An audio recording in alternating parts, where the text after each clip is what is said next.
Good morning, everyone. This is my speech on implementing sustainable shipping practices to reduce marine pollution. Ladies and gentlemen, today I stand before you to address a critical challenge that affects our oceans, marine life, and ultimately our own future. Marine pollution caused by the shipping industry. As the global expands, so does the environment impact of shipping. But the good news is that we have the power to change this by implementing sustainable shipping practices.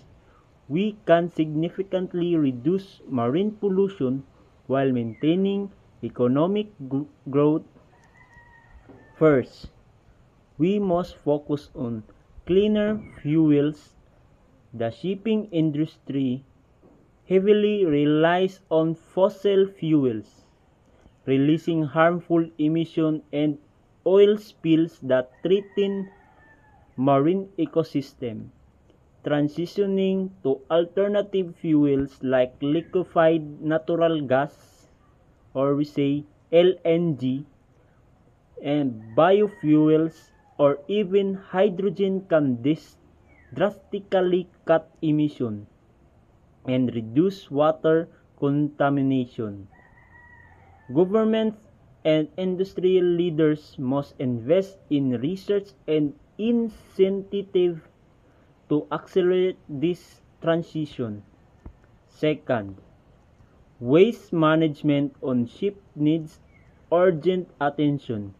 Many vessels still dump plastic waste, chemicals, and sewage into the ocean, further endangering marine life.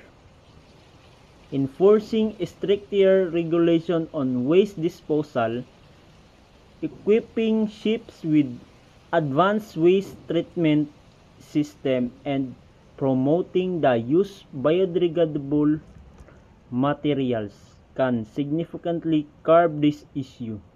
Third, energy efficient ship design and technology can make a huge difference.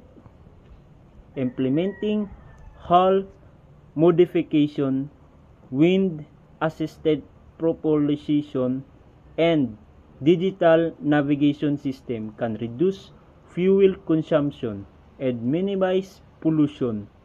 Additionally, slow steaming reduced vessel speed has proven effective in cutting emission and fuel use. Finally, collaboration is key.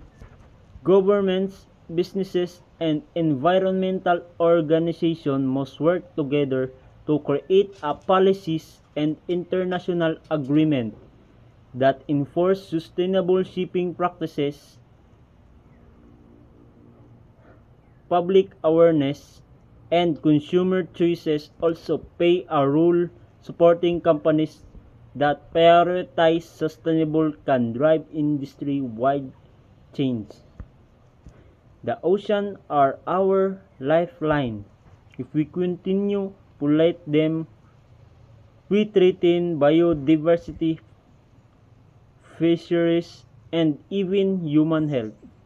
But if we take decisive action today by adopting cleaner fuels, even improving waste management, embracing energy efficient technologies, and fostering collaboration, we can turn and wide in favor to a cleaner and healthier planet.